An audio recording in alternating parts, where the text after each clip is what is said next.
Yes! Hey! Welcome to another video. As you can see, I am trying to play badminton. Is this a New Year's resolution? I think so. It is. Right, so as you can see, we're trying to get fit. And I think at this point, you should know exactly what we're doing with this year.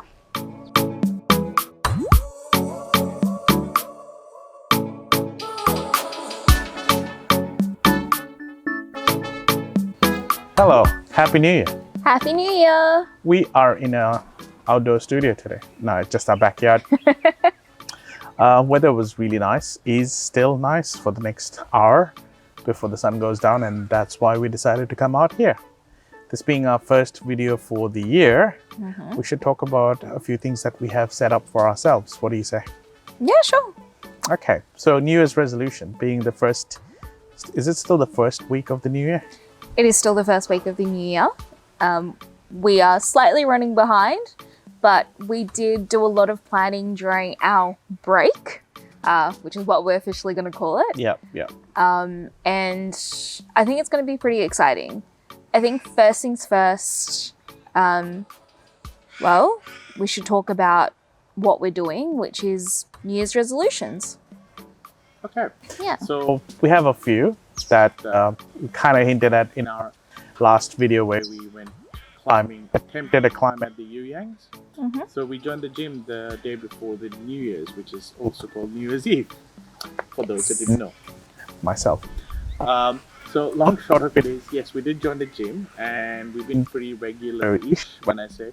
The program is still on track, so we haven't derailed that yet, which is good. First week is always the make or break because every muscle in your body hurts, and right now every muscle in my body hurts. Can't sleep at night, can't sleep in the day, can't sleep anytime. So I'm just looking forward for these DOMs to wear out. What's your experience so far? I am enjoying it a lot. I was pretty excited going into this because we'd spent the pandemic indoors, and in Australia at least, all gyms were closed.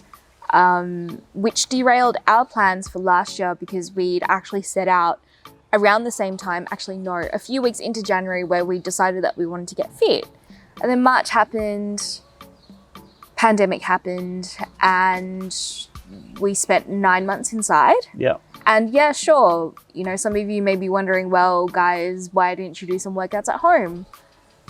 We were working full time, so that didn't help much. Yeah.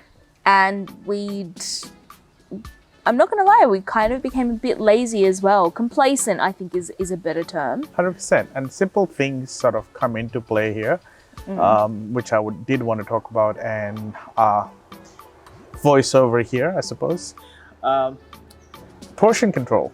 This is something that we discovered fairly recently. Now, you probably think that it's something that you should know already, but you don't think. And we kind of realized that we went out for dinner last week or something. And we ordered some food that we were craving for because of the pandemic. We hadn't had a chance to actually go out and do something, but we did. Trouble is, we realized that was way too much for us. Also the fact that because a bit of a cheapskate, so I paid for it, might as well eat the whole thing because that's how the value for money proposition comes into play. So we ended up finishing it, felt quite disgusted. And as we were finishing our meals, we saw a couple next to our table. They were sharing a meal, a bowl of nachos or something. And they looked pretty good. And I think it was probably, you know, the fact that I think our food probably wasn't as great as what theirs looked. So definitely had buyer's remorse on that one. But long short of it is, we discovered pretty quickly that you don't necessarily have to, one, finish everything you've ordered just because you paid for it.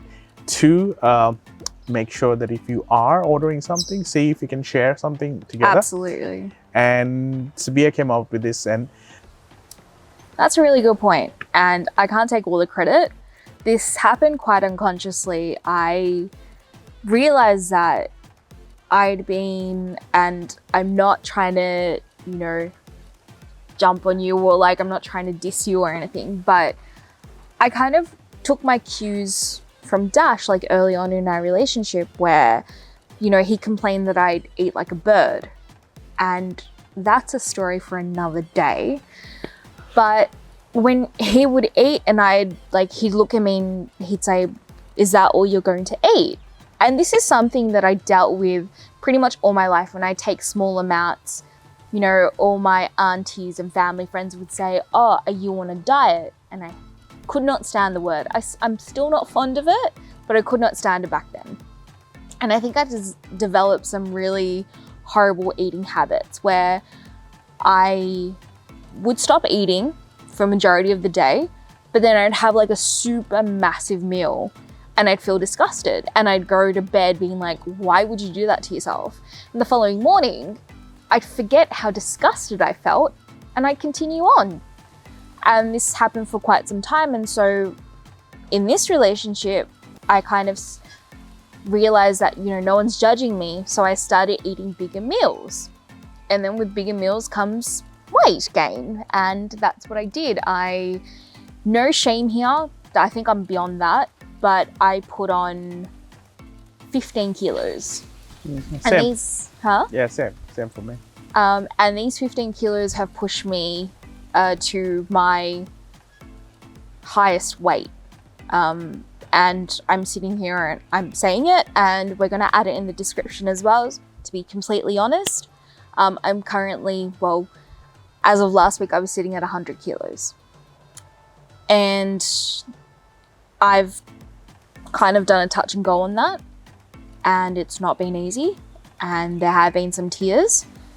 But last week when I weighed that, I realized, yep, December happened, Christmas happened, food happened, which is why we joined the gym. Yep, 100%. And so coming back to the portion control, I realized that you should A, be eating the right things, but B, you don't have to force yourself to eat everything in one meal or Sure. at one time.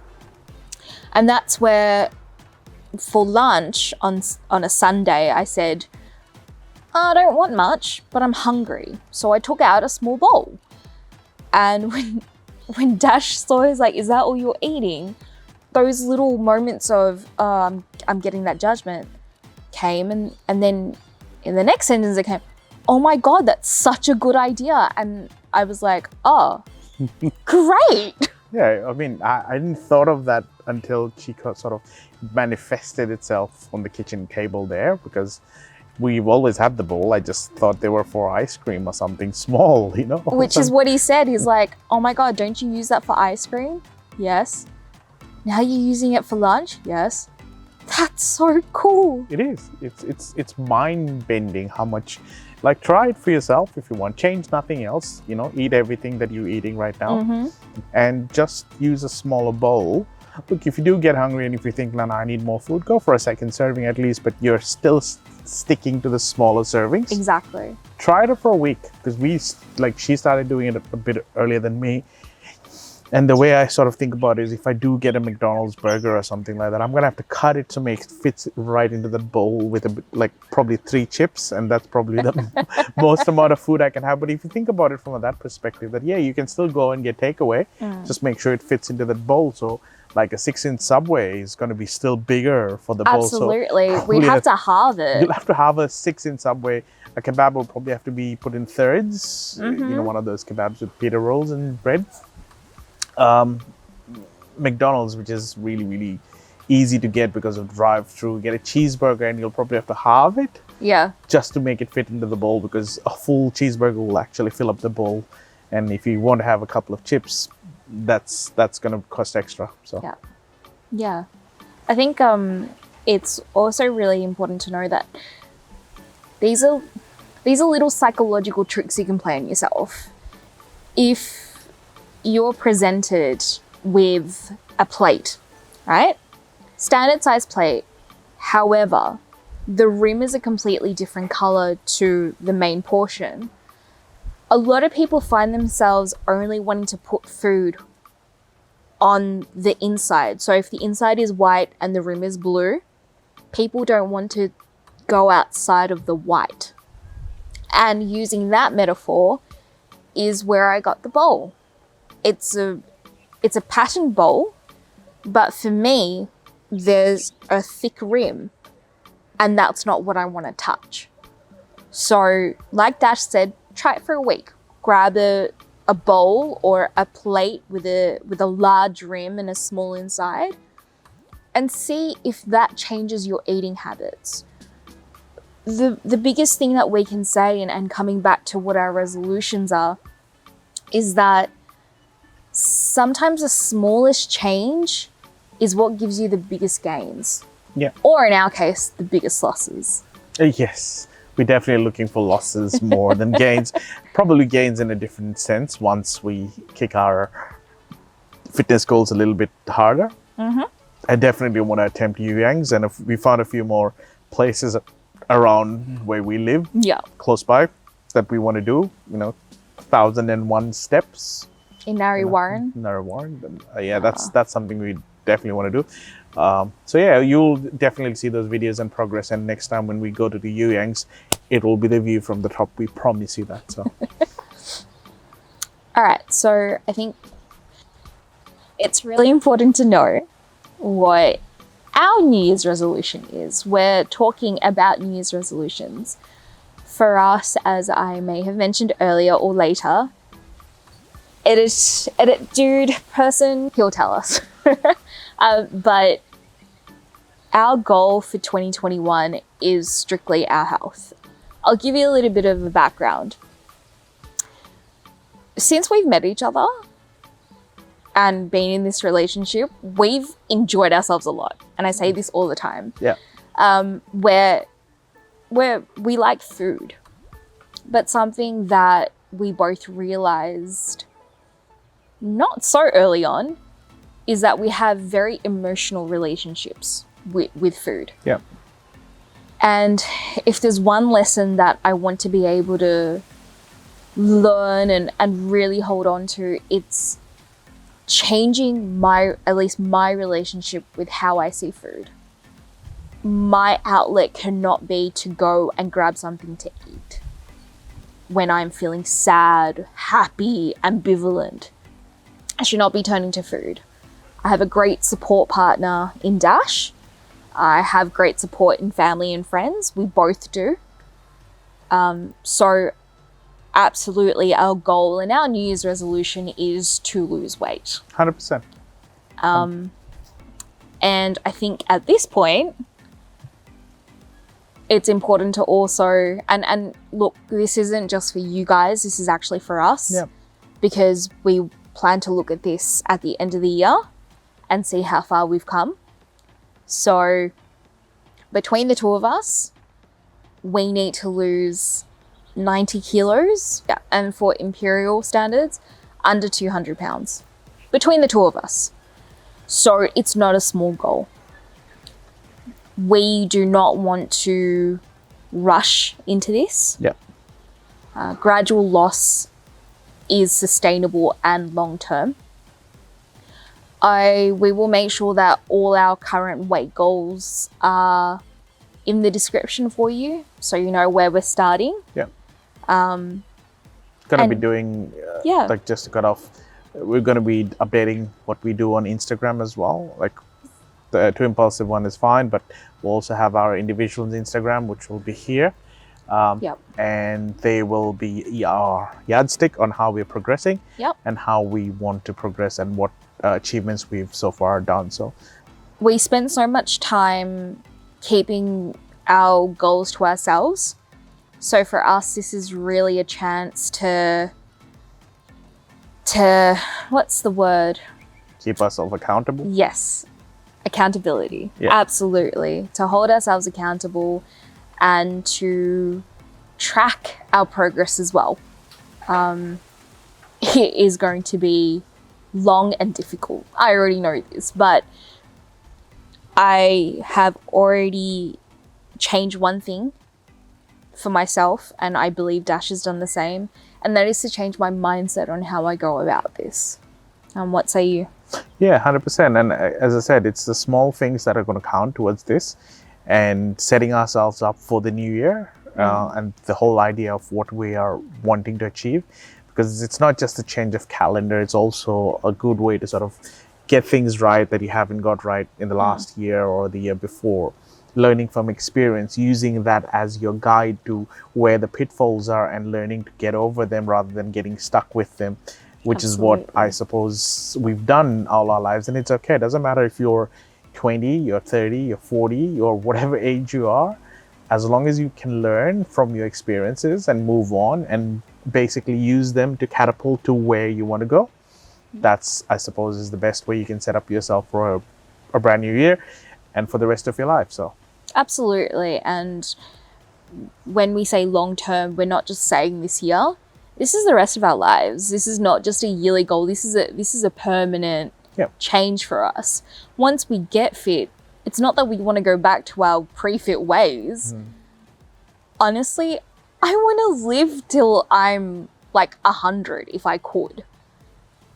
I don't want in 5 years to be at risk of a heart attack or a stroke or something because of how much I weigh. And all for food, really? Is it worth it? No, I don't think so. Not anymore. I'm like, yes, as Sabi said before, we have had a good time and a bad relationship with food, but we are moving away from treating food like entertainment. And this is where we're sort of using other things, like, when you smash the session out at the gym, that should be a reward in itself. You don't then have to reward yourself with food later because you've done that. And I've done that in the past. I used to, come out of the gym and go straight to KFC or something like that. Nothing wrong with KFC if you enjoy that, I suppose. But that's not what I wanted, and that's what my actions did not sort of coincide. My actions did not reflect the actual aim that I had. So that's definitely something I've learned from my previous years. I've learned a lot. That one thing that I learned was that I was very resilient. If I failed at it once, it's okay. I can go back to it. The only thing that I realized was it takes me a lot to get back to it, which is why we're doing it now. And very honestly, and maybe a tip for all of you out there, maybe at the start, if you can find a workout buddy or your partner or a sibling or a parent, someone to do it with you, that journey becomes easier. And the only reason I say it is because motivation is a thing. We can absolutely self-motivate, but constantly motivating yourself and consistently motivating yourself, it's very difficult. I think the most amount of weight that I lost was in my early 20s. But that took a lot of courage, and I did it myself. I didn't have any support from parents or my friends. I did it quietly. It took me a long time. And before I knew it, I'd put on all that weight back plus some. So keep that one in mind as a little tip. But look, we're here to learn.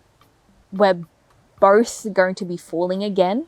I know this, but we're also going to be getting back up. Yeah. We were complaining about our muscles hurting this week. 6 months down the track, new muscles are going to have formed and they're going to be so sore, and we're going to be like, why? That's true, but it'll be all worth it. So I suppose that's the crux of this video. All right, and I think we're going to wrap it there.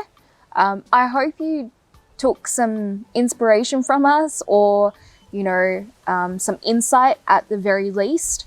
This is something really important to us, so we'd love for you to join us on our journey during this year and in the future.